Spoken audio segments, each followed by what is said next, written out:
ज्ञानापि मंत्रपुष्पाञ्जलिं समर्पयामि। अनेन पूजनेन चतुष्षष्टि योगिदेवतां प्रदेशां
अक्षतं पुष्पं धृत्वा ओम चन्द्रेण गजमय धन्तरीला सर्वमानकृतमान्या संगादेयनादं महिलाः तदन्तन्द्रपूर्वे साध्याः संविदेराः ओम राजाधिराजाकतयसायिने नमो वयं वै सुमनाय कुर्महे तमे कामान् कामकामाय मह्यं कामेश्वरो शृणुदातु कुबेराय श्रवणाय महाराजाय नमः ओम नीलांजनाकारिणे हिरण्यगर्भाय धूमे तन्नो ब्रह्मा प्रचोदयात् नारायणने वासुदेवाय धूमे तन्नो विष्णु प्रचोदयात् ओम नीलकण्ठस्मृतिमय विष्णुपादाय तन्नो श्रीगंगा प्रचोदयात् अतिकरितमं शान्तजलं सिंहपात्रे सुरतरवर्षाचारे श्रीमन्त्रमुरवे गृहीत्वा शारदा सर्वकालं तदपितव गुणानां देशपारं दयामि आवाहनं न जानामि तवार्चनं पूजाक्षेमं जानामि मन्त्रीनं क्रियाहीनं भक्तिहीनं सुरेश्वरे यद्पूजितं मया देवा परिपूर्णं ददातु नानासुगन्धपुष्पाणि यथाकालं भवामि च पुष्पाणि निर्मया दत्तं ध्यानां परमेश्वरी महाभारतं मंत्र पुष्पांजलिं समर्पयामि ओम जय देवानि प्रचरन्त्रिकासानि तंगना एका ओंकारने वदन्मानि तन्नमस्ते हरिकनि बाबानि जन्मजन्मान्तराणि नमस्ते प्रदक्षिणां पदे पदे बोले वासुदेव देवता की जय विष्णु महापुराण की जय आदि के सत्य सनातन धर्म की जय ओम नमः पार्वती पते हर हर महादेव शंभो सत्राय नमः पवित्रे परिणता पात्रे निदाया पातित दक्षिण जानो अब गण घुटुन एर गोणाई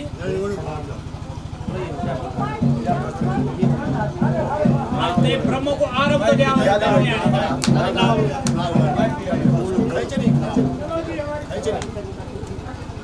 ब्रह्म आरब्ध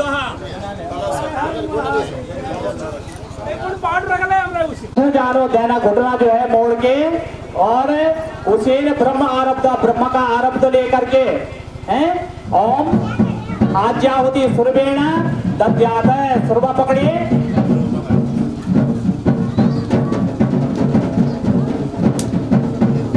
मचान पकड़ो और पीछे और घी की आहुति दे तुम्हें घी की आहुति आपने वहां डालनी है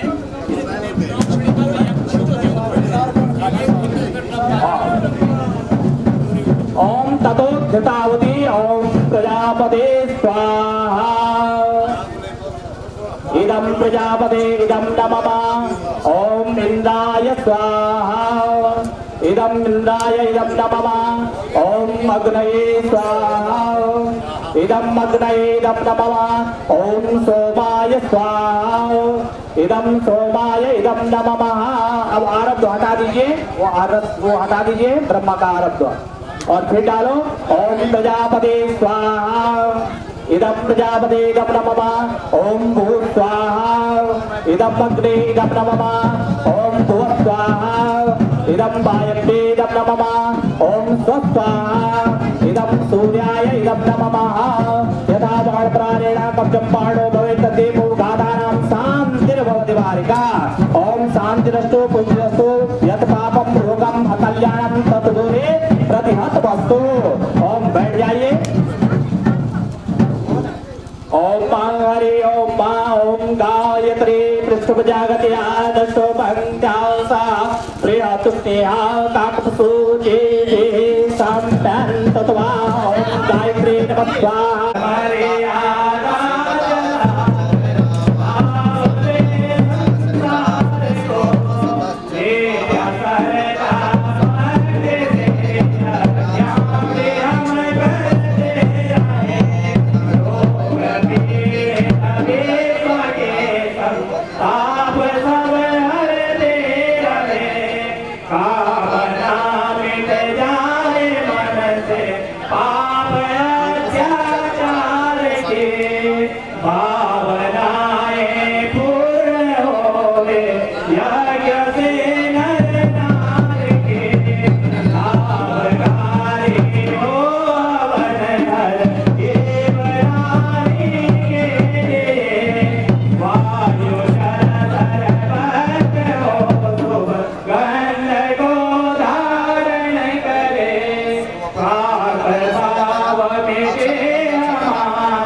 ओम पांगरी ओम पांगरी ओम मा ओम गणानां गणपति उंगभावये ध्यानं गौरवंगभावये वीरांगारे उंगभावये वरुणमावयाति महाभोजाति कर्माक्षपते स्वाहा ओम मामेयं पालिके नमः विष्णुराम ओम अम्बे नमः विष्णुराम सत्या दुष्काम काम प्रियवासिमा अम्बे नमः स्वाहा अम्बिके नमः स्वाहा अम्बालिके नमः स्वाहा ओम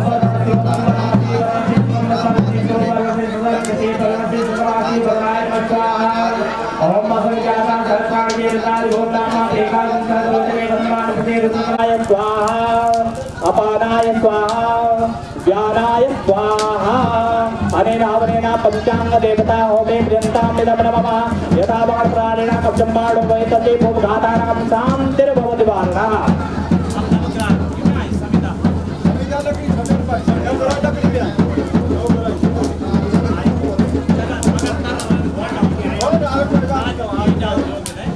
ओम मानव ग्रह देवताभ्यो नमः ओम महाकृष्णाय नरसावर्तमानो निवेशनमृतं तस्याय रण्ये सदारभेति भोजानि भुवनानि वक्षतां सूर्याय नमः स्वाहा ओम निमं देवासपत्रगुं सुभदं महते सत्याय महते जहान राजाय कृष्णयाय मम के मुमके लेके भूमि शोभा राजात्माकं ब्राह्मणानां गुंगाजां चंद्रमसे नमः स्वाहा ओम अग्निमूर्धादिवाहकवृते वृद्धामयं ममागुं रेतागुं श्रीमति ओम ओमाय नमः स्वाहा ओम मुदुपदस्याग्ने प्रतिजाग्रे तमिषा भूते सर्वं प्रदेशामयं च सदस्यादितरसं विश्वेदेवा यजमानस्य सीलता बुद्धाय नमः स्वाहा ओम बृहस्पति अभियदर्यो अर्हा युद्धमाति बतुमजने गोजने जयतवतरित प्रजाता प्रभाजनं देवक्रमातीतमणदे पुत्रो बृहस्पति नमः स्वाहा ओम मन्नाथ वृत्तोरसं ब्रह्मणा देवक्रमयः सोमं प्रजापतेन तेन सत्यमन्द्राय कृपाणगुं शुक्रमन्द संख्ये नमः स्वाहा ओम मंगलाय नमः स्वाहा पिंगलाय नमः स्वाहा राजाय नमः स्वाहा रामदिगाय नमः स्वाहा भद्रिकाय नमः स्वाहा ऋषिकाय नमः स्वाहा शिशिकाय नमः स्वाहा शंकराय नमः स्वाहा विकटाय नमः स्वाहा आदिदेवताभ्यो नमः स्वाहा सत्यादिदेवताभ्यो नमः स्वाहा अच्युतपालाय नमः स्वाहा अच्युतपालाय नमः स्वाहा ओम आदित्य नमः स्वाहा ओम देवी नमः स्वाहा ओम पापाय नमः स्वाहा ओम सावित्राय नमः स्वाहा ओम जयाय नमः स्वाहा ओम रुद्राय नमः स्वाहा ओम अनवट्टे नमः स्वाहा ओम सावित्रे नमः स्वाहा ओम विवस्वते नमः स्वाहा ओम विमलादिवाय नमः स्वाहा ओम विद्याय नमः स्वाहा ओम राजगणे नमः स्वाहा ओम प्रवीणाय नमः स्वाहा ओम मासवताय नमः स्वाहा ओम प्रवटे नमः स्वाहा ओम चरके नमः स्वाहा ओम विदारे नमः स्वाहा ओम सदनाय नमः स्वाहा ओम भावनाकृते नमः स्वाहा ओम पूर्वेशनाय नमः स्वाहा दक्षिणे आदिमन्ये नमः स्वाहा पश्चिमे चित्तिकाय नमः स्वाहा उत्तरे दक्षिणाय नमः स्वाहा पूर्वे दिशाय नमः स्वाहा अग्ने आमग्ने नमः स्वाहा दक्षिणे यमाय नमः स्वाहा नैऋत्ये नैऋत्ये नमः स्वाहा पश्चिमे वरुणाय नमः स्वाहा वायुव्ये वायुवे नमः स्वाहा ओम उत्तरे उत्तराय नमः स्वाहा ओम ईशान्ये नमः स्वाहा ओम सुमते नमः स्वाहा ओम अनंताय नमः स्वाहा ओम वासुदेवाय नमः स्वाहा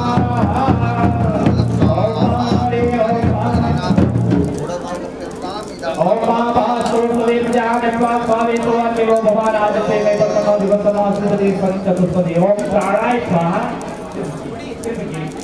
प्राणाय स्वाहा अपानाय स्वाहा ज्ञानाय स्वाहा अनेन हवनेन मंडपस्य नैत्यकोणे वासुदेवता हेमे देवतां विलमनं यथा प्राणेन पश्चिमाणं तदेव गादानां शान्तिर्भवति ओम प्रमाणिक भूत सिद्धत्व देवता भगवान ओम महारी ओम महाप्रज्ञानं प्रमोदाद देवता सुरो वेदावादं नाम कांतिता सुरजनं ब्रह्मण्ये नमः स्वाहा विष्णवे नमः स्वाहा रुद्राय नमः स्वाहा इंद्राय नमः स्वाहा सूर्याय नमः स्वाहा गणपतये नमः स्वाहा यमाय नमः स्वाहा विश्वनाय नमः स्वाहा ओम अनंताय नमः स्वाहा ओम वायुवे नमः स्वाहा ओम सोमाय नमः स्वाहा ओम वरुणाय नमः स्वाहा ओम वसुवे नमः स्वाहा ओम धनदाय नमः स्वाहा ओम बृहस्पति नमः स्वाहा ओम विश्वकर्मणे नमः स्वाहा तीन बार प्राणाय स्वाहा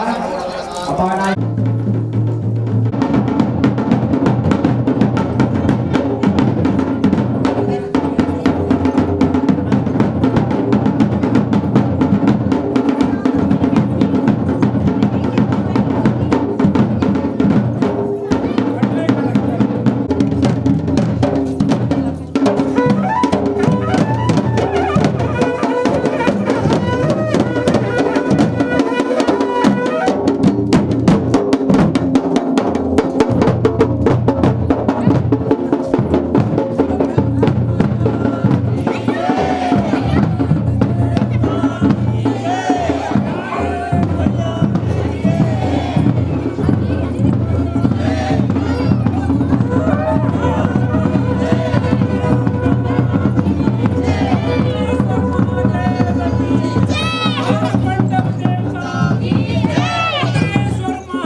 जो था यो जरा कच्चुच है, एक तक लगाए ना, तो ये वास्ता आप लोगों से अनुरोध कि आप लोग जय पर भी देवता हो तो अपना देवता पर थोड़ा कंट्रोल रखें। बोल सच्चे दरबार की, ताकि मर्यादा भंग न हो। तो मेरा सभी से अनुरोध है, जिन जिन पे हमारे देवताओं का प्राकट्य होता है,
हरि हरि बोल मिलो हे मिलो हे मिलो मानस जन्म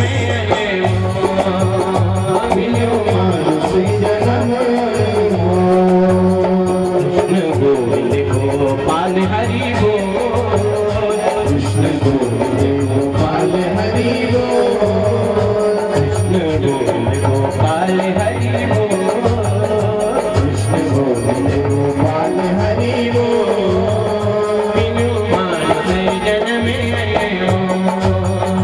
बिनु मानस जन्म बिनु मानस जन्म बिनु मानस जन्म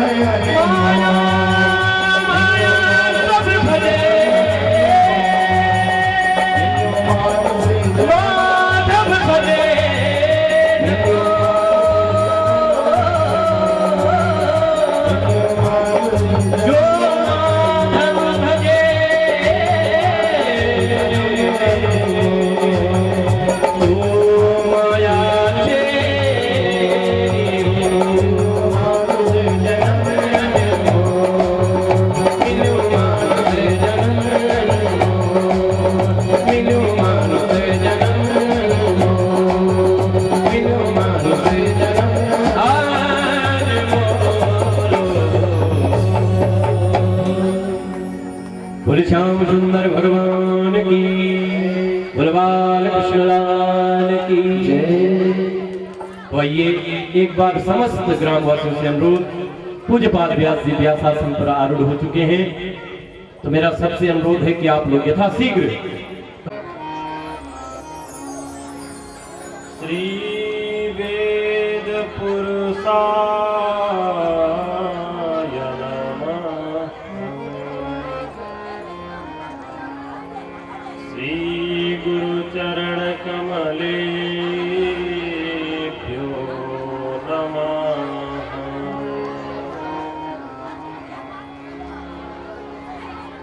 वंदे वंदारुमंदारम्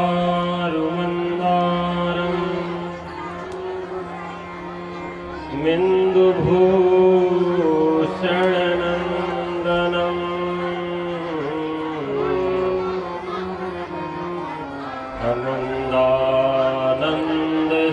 आनन्दानन्दसन्दोहम्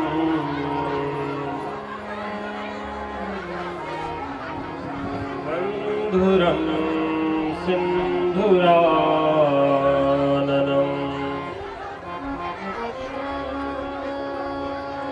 लम्बोदरं परमसुन्दरमेकदन्तम्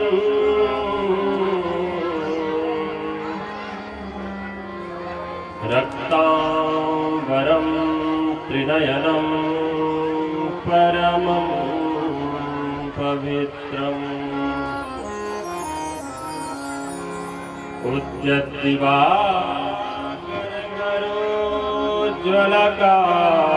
उद्यद्दिवाकरज्वलकायकान्तम् विघ्नेश्वरं सकलविघ्नहरं नमामि।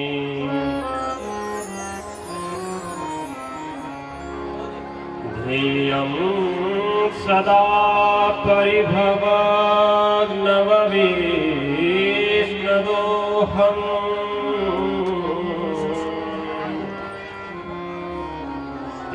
तीर्थास्पदं शिवमिदं चिनुतं शरण्यम् भृत्यार्तिहं प्रणतपालभवादिपूतम्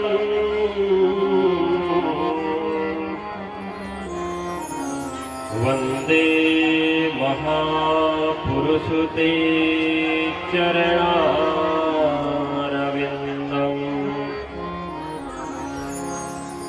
वंशी विभूषितकरादवनीरदाहा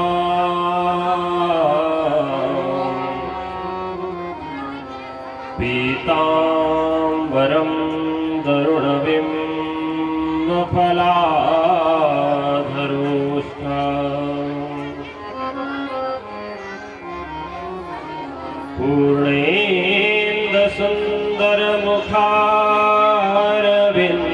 पूर्णेन्दुसुन्दरमुखारविन्द्रनेत्रा कृष्णात् परं किमपि तं त्वमहं न जामि। लक्ष्मी कौस्तुकपारिजातकसुराधनवन्तरी चन्द्रमा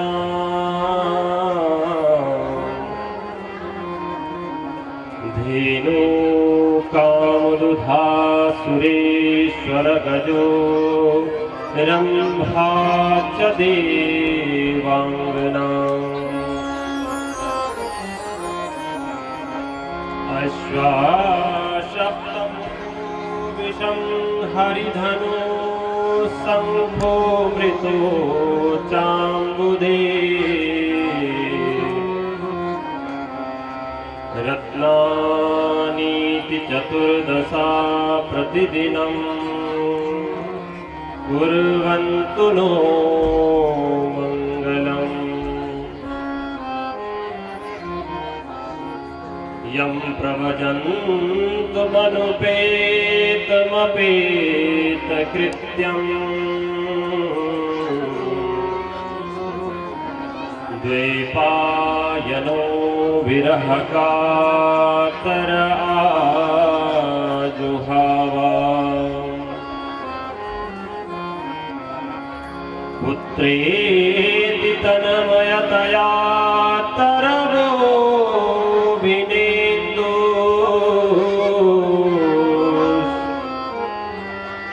तं सर्वभूतहृदयं मुनिमानतोऽस्मि।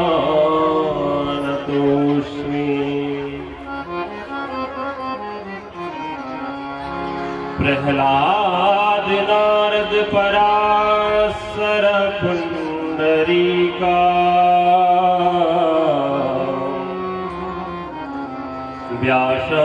व्यासाम्बरीश शुक शौनक भीष्म दाल्भाम्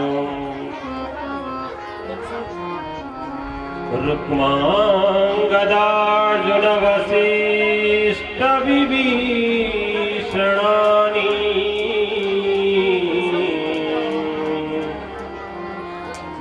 पुण्यानि मानि परमभागवतं स्मरामि। अज्ञानान्तिमिरान्धस्य ज्ञानाञ्जनाशलाकया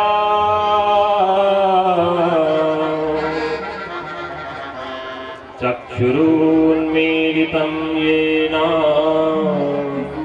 तस्मै श्रीगुरवे नमः। गंगे मातरनुस्मरामि सततं तनमोतिमद्याद्भुता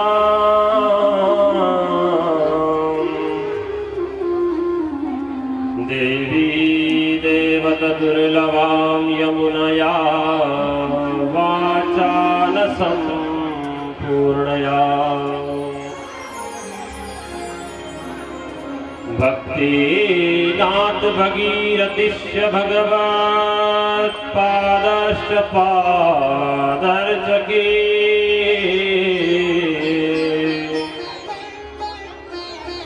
या नित्यं समुपार्थिते विजयते गंगोत्तरी सद्मिनी।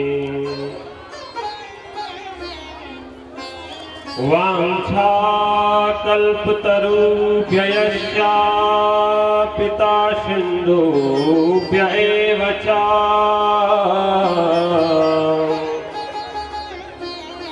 पतिता पावनेभ्योश्च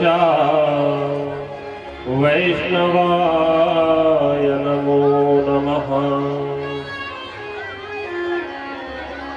भक्त अति भक्त भगवंत गुरु चतुर नाम बपुए, इनके पग बंधन किए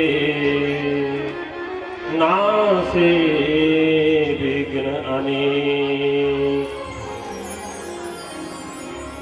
नारायणं नमस्कृत्यं नरं चैव नरोत्तमं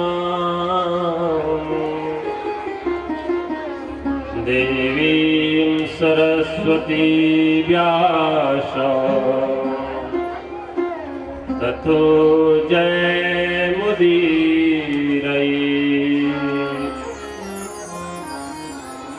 जय जय श्री राधा रमण, जय जय नवल किशोर,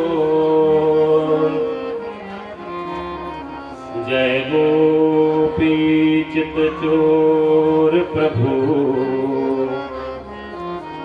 जय जय माखन चोर।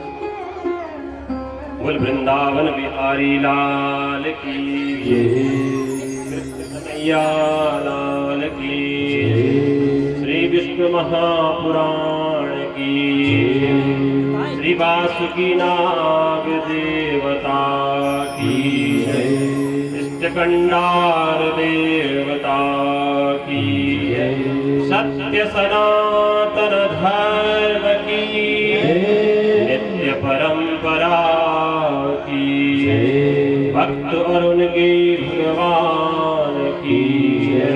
नमः पार्वती पतये हर हर महादेव। जयकाराय वीर बजरंग बली की जय। आइए कुछ पल भगवान नाम का स्मरण करते हुए मन और वाणी के साथ तालियों की सेवा देते हुए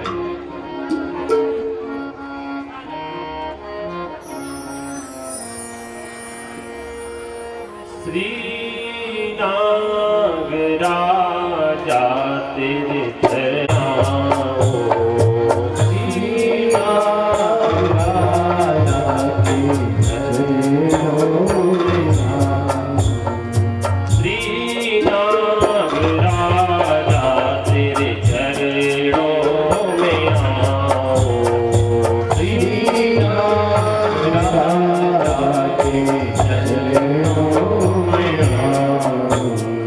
मन चाह वरदान तुमसे मैं पाऊं, मन चाह वरदान तुमसे मैं पाऊं, मन चाह वरदान तुमसे मैं पाऊं, मन चाह वरदान तुमसे मैं पाऊं। श्री नागराजा तेरे चरणों में आओ, श्री नागराजा तेरे चरणों में आओ।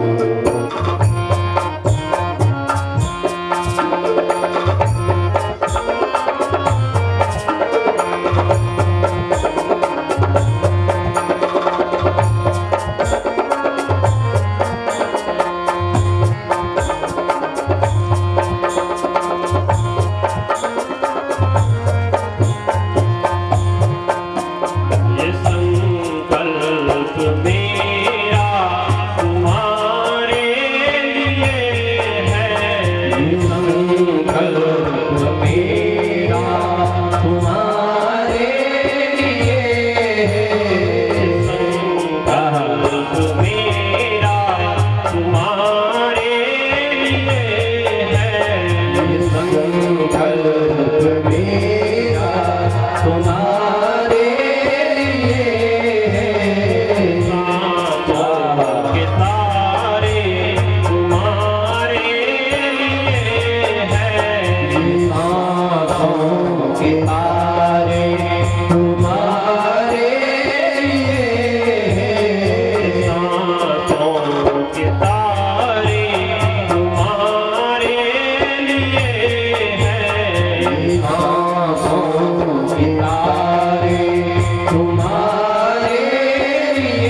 राजा तेरे चरणों में मन चाह वरदान तुमसे मैं पाऊं। मन चाह वरदान तुमसे मैं पाऊं।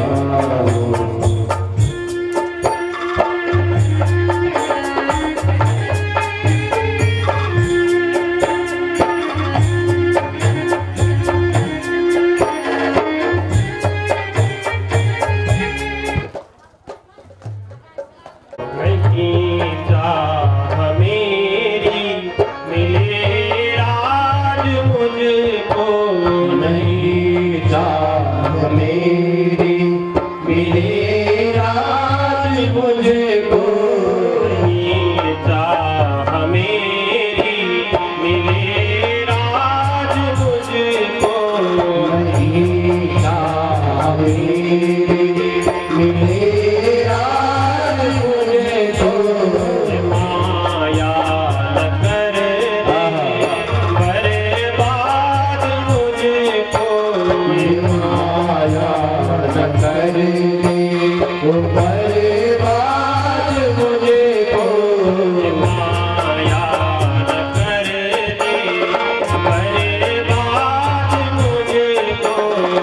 माया न करे बर्बाद मुझको। मैं नित दिन तेरे नाम के गीत गाऊं। मैं दिल तेरे नाम के गीत गाऊं। मैं नित दिन तेरे नाम के गीत गाऊं। मैं दिल तेरे नाम के गीत गाऊं। श्री नाग राजा तेरे चरणों में आऊं। श्री नाग राजा तेरे चरणों में आऊं। तेरे चरणों में आऊं। तेरे चरणों में आऊं। तेरे चरणों में आऊं। तेरे चरणों में आऊं।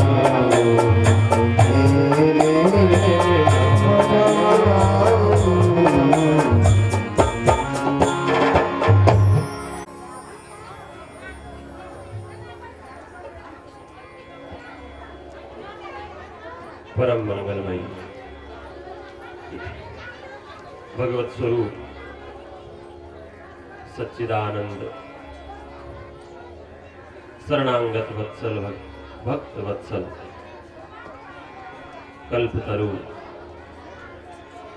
भगवान श्री हरि विष्णु की ये वांगमय प्रतिरूप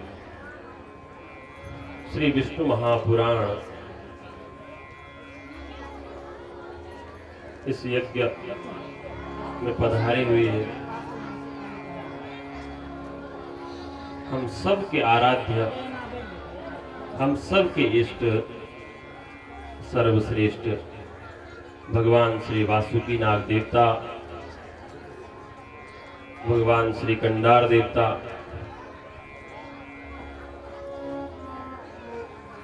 यज्ञ मंडपस्थ मंडपाचार्य,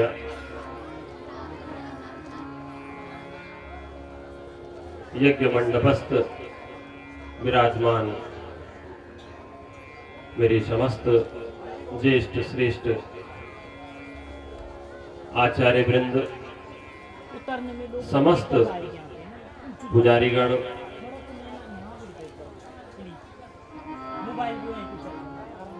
और इस पांडाल में विराजमान भगवत चरणानुरागी बंधुओं, भक्तिमती मेरी माताओं, भद्र पुरुषों, मेरे युवा साथियों और बाहर से आए हुए समस्त आगंतुक महानुभावों, आज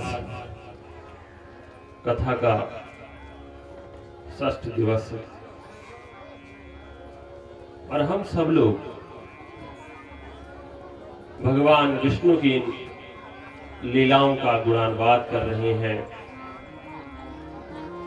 बड़े सौभाग्यशाली हैं हम सभी कि इस प्रकार की कथा को सुनने का सौभाग्य प्राप्त हुआ है। भगवान की लीलाओं का, उनके चरित्रों का वर्णन सुनने को मिला है।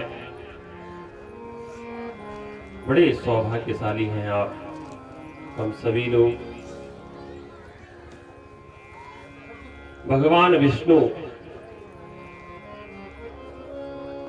वो सर्वोपरि है, सर्वमय है। वो प्रत्येक जीवात्मा के अंदर है। वो घट घटवासी है।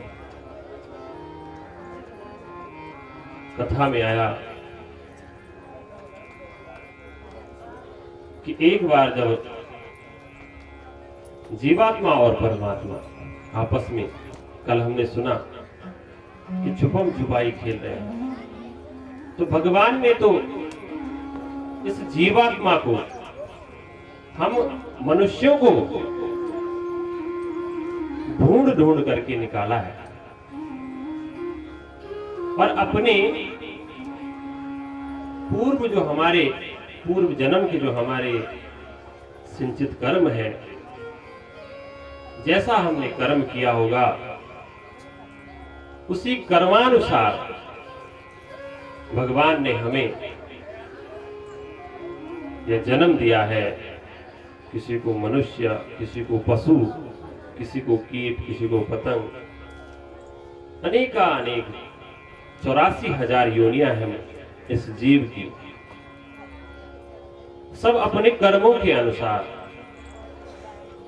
इस सृष्टि में आए हैं, अपने कर्मों के अनुसार इस सृष्टि को भोग रहे हैं। और उन सब योनियों में, उन 84,000 योनियों में जो मनुष्य है वो सर्वश्रेष्ठ है। मनुष्य को सर्वश्रेष्ठ बताया गया है और मनुष्य जन्म उसी को प्राप्त है जिसने अपने पिछले जन्म में भगवान का गुणानुवाद किया है, सत्कर्म किए हैं, अच्छे कर्म किए हैं। कर्म भी आपके अच्छे होने चाहिए, कर्म प्रधान होना चाहिए। ये नहीं कि गले में कंठी, हाथ में माला, मस्तक में त्रिपुंड धारण कर रखा है, लेकिन कर्म देखो तो ऐसे भगवान का नाम लेने से कोई फायदा नहीं है। जो जिसका कर्म है, जो जिसका कार्य है, उस कार्य में जो संलग्न रहेगा वही पुण्य का भागी होगा, वही भजन हो गया। क्योंकि ये जो मनुष्य शरीर है ये कर्म प्रधान है। अपने कर्म से आपको जो है रास्ता बदलना नहीं है। जो आपका कार्य है उसको बड़ी निष्ठा के साथ, बड़े भाव के साथ उसे पूरा करना है। तब जाके हमारा जो ये मनुष्य जीवन है वो सफल होगा।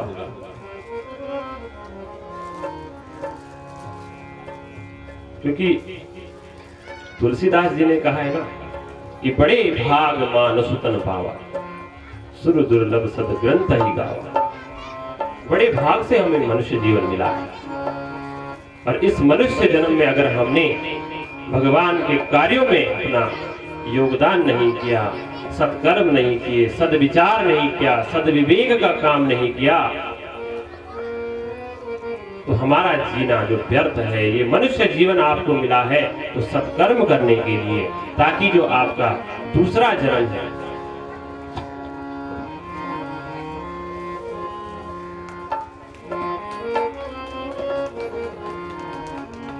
यदि आप चाहते हैं ये जन्म मरण का जो बंधन है ये ऐसे ही लगा रहे तो आपको भजन नहीं करना, सत्कर्म नहीं करना। लेकिन आप चाहते हैं कि जीवन मरण का जो बंधन है इससे अगर मुक्ति पानी है, भगवान का परम धाम पाना है, तो उसके लिए आपको भगवान की भक्ति करनी पड़ेगी, सत्कर्म करने पड़ेंगे। वही भक्ति है। वो माला फेरने से नहीं होने वाला, तिलक धारण करने से नहीं होने वाला। सत्कर्म करने पड़ेंगे, अच्छे कार्य करने पड़ेंगे, गरीबों की सहायता करनी पड़ेगी, भूखे को भोजन करवाना पड़ेगा, प्यासे को पानी पिलाना पड़ेगा। अपने कर्म पर आपको संलग्न रहना, वही आपका भजन है। तो ऐसे ही गोस्वामी तुलसीदास जी है, वो अपने भगवान, अपने आराध्य प्रभु राम से जो है प्रार्थना कर रहे हैं, ध्यान कर रहे हैं और प्रभु से कह रहे हैं कि हे प्रभु, इन जीवों का कल्याण वेद आदि शास्त्र तो आपने बताए हैं, अनेक साधन बताए हैं आपने, किंतु मनुष्य मात्र और जीव मात्र का परम कल्याण तभी है, इस मनुष्य का परम कल्याण तभी हो सकता है जब आप उन अपौरुषेय भगवान वेद का प्रयोजन करें, उन साक्षात वेदों का दर्शन करें, उनका अध्ययन करें, उन्हें समझें। किंतु हे प्रभु, ये जो वेद है ये बड़ा दुर्जेय है, अत्यंत दुर्गेय है, सभी इसके अधिकारी नहीं है। इसलिए भगवान, हे नारायण,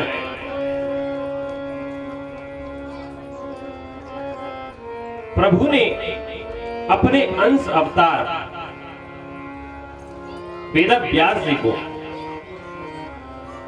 वेदव्यास के रूप में अवतार लेकर के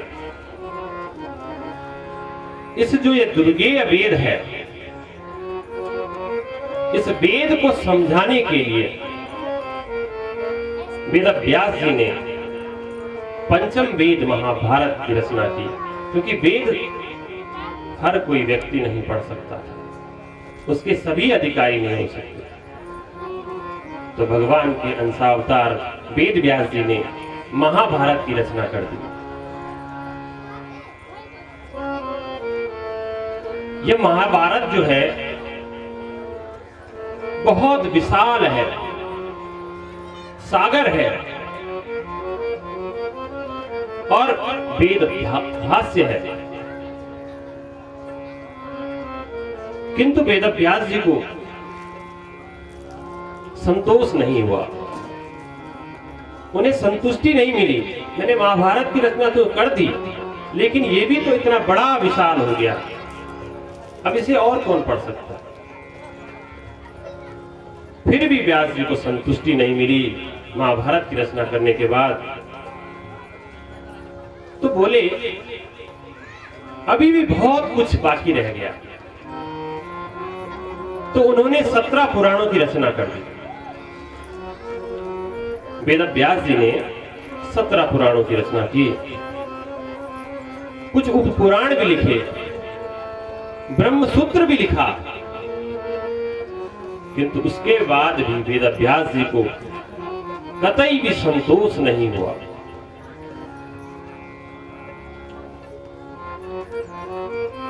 वेदव्यास जी वेदों के तात्पर्य को समझाने के लिए, कि लोग ताकि वेदों को समझ पाए, उसके लिए अपने लेखनी को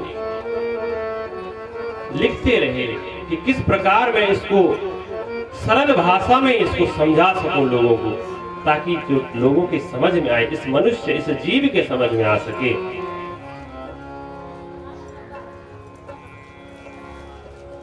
तो वेदव्यास जी जो है उनको ऐसे बहुत से अवसर मिलते रहे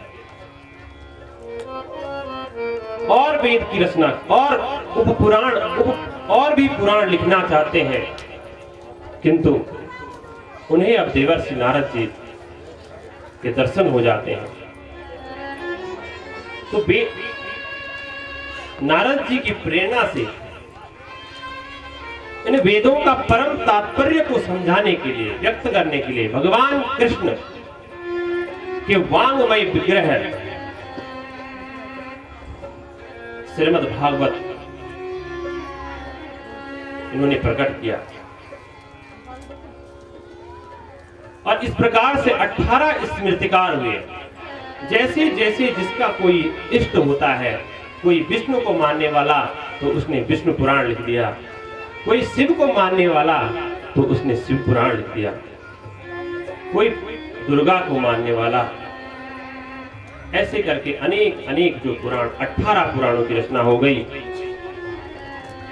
अब आप ध्यान से सुनिए कि जीव मात्र का परम कल्याण भगवान ब्रह्मा जी के हृदय में संकल्प मात्र से वेद प्रकट हुए। संकल्प से ही वेदों का रचना हुई है। वेदों का परम तात्पर्य समझना हर किसी के बस की नहीं है, इसलिए उन्होंने एक सरल भाषा में जो है उसको समझाने का प्रयास किया। तो उन्होंने इतिहास और पुराण लिख दिए ताकि और सरलता हो मनुष्यों को समझने के लिए इन वेदों को। इस प्रकार से अनेक ऋषियों ने इन इतिहास और पुराणों का आश्रय लिया। उन पूर्व पुरुषों ने, हमारे पूर्वजों ने अध्ययन किया और ये वेद, इतिहास, पुराण, स्मृतियां, धर्मशास्त्र, लेकिन ये बहुत विशाल समुद्र है।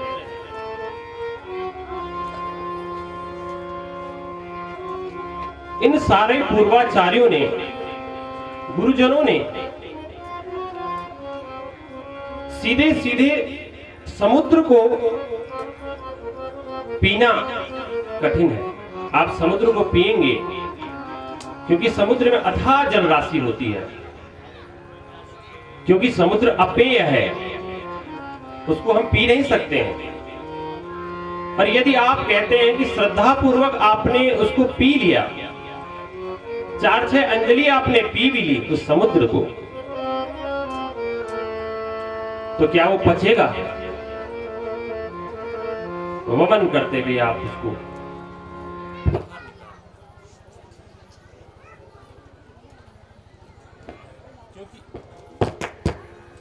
क्योंकि समुद्र में नमक ही नमक है। उस समुद्र के ऊपर मंडराते हुए ये मेघ है, बादल है। तो वो बादल क्या करते हैं, उस समुद्र से